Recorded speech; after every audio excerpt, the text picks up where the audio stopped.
Hey, it's Jason. So I'm here with my 2003 Chevy Silverado 1500. I've had this vehicle since new, so I've had it close to 18 years. And what's happened is the air conditioning and heat will only operate at level 3, 4, and 5. Level 1 and 2 do not blow. So in the summer, it wasn't really that big of a deal. You know, I would keep the window generally cracked, and I only drive this truck really just to the dump to haul trash and pick up stuff from Lowe's. But in the winter, when you have that heat cranked up that high, it does get a bit steamy, to say the least, in the cab. So I am under the impression it probably is the blower motor resistor, and if it's not that, it could be the blower motor, but I believe it's just the resistor, as the motor seems to operate okay at the other levels. So let me show you what it's doing. I'm just going to go in from the passenger side. I already have the vehicle started, obviously.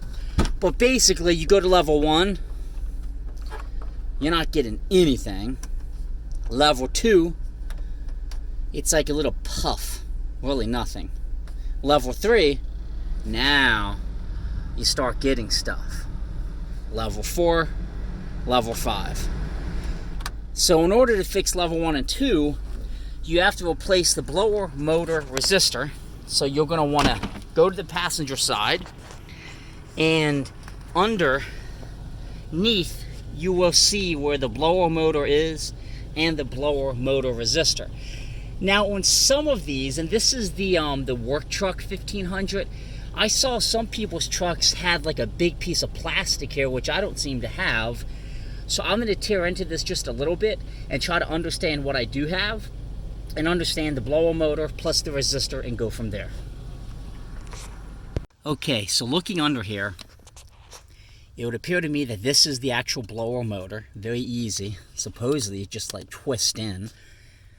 And then I believe this is the blower motor resistor, and then a cable goes from this to the blower motor.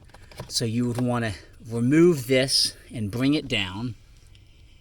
And the big question that I got asked at NAPA, was it a 2-screw or a 4-screw? And that meant a lot in terms of what I bought. It looks to me as though it's a 2-screw. So I would basically undo these, drop this down, unclamp this. So this is probably the electrical going into the resistor.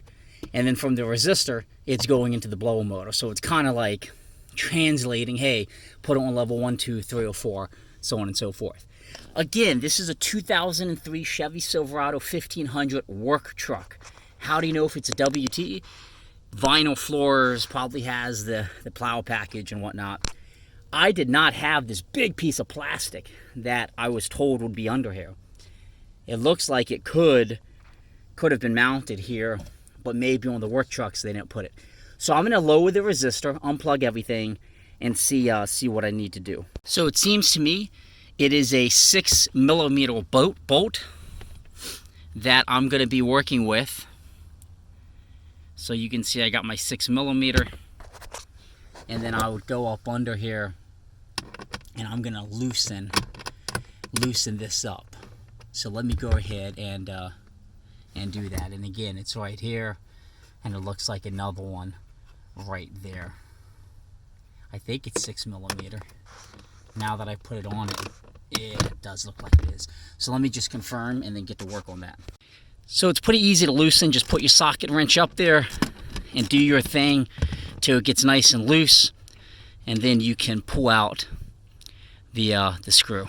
So it looks like on my application there's one on each side.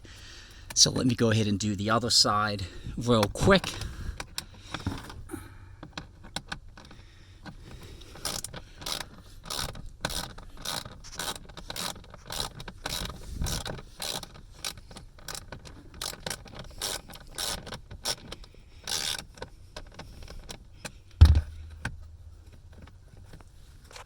So once you loosen up the two, it will come out, and it is clear as day. That resistor is cooked.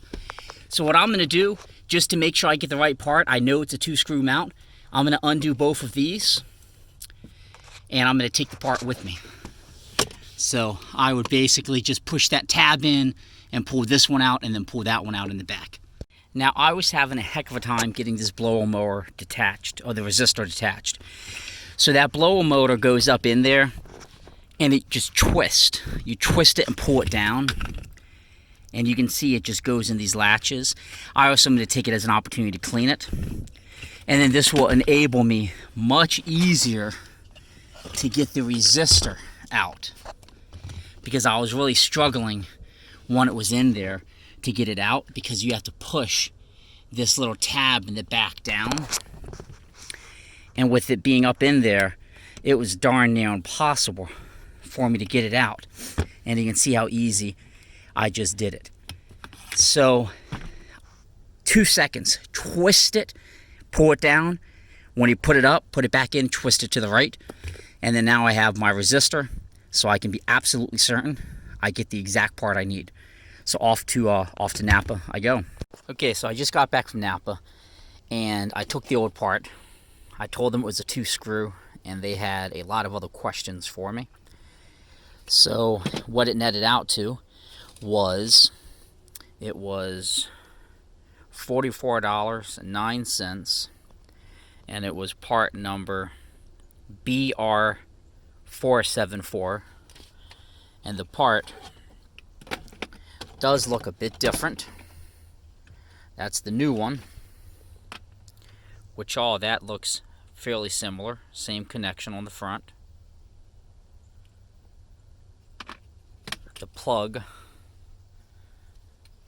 is the same, but it's definitely different in the back. But the height of it still seems the same, so there's no reason why it won't fit up in there. So let me get this hooked back up. It's just going to be hooking the new one up to the blower motor. I'll put the blower motor back up. Then I'll hook this cable to the resistor, screw the resistor in, and test things out. Okay, so as you can see, I have the motor back in nice and secure. I have the resistor plugged up, and I'm just going to test this without physically screwing it back, just to make sure it's going to work. Okay, so it's all back together. The resistor, the blower motor up in there. As I stated, I did not have any cover here. I don't know why. Maybe the work trucks did not have that. But the good news is, now I can go over here. I can start it. And I got every level of blowing that you need. Pretty excited to have this done, especially with winter here. And this old boy was 17 years old. I think it actually broke 2 or 3 years ago, and I just didn't worry about it. But now it's fixed. Thanks for tuning in. Be sure to check out my blog, jams.net. And this is a 2003 Chevy Silverado 1500 WT work truck. Have a great day. Jams.net, www.jamz.net.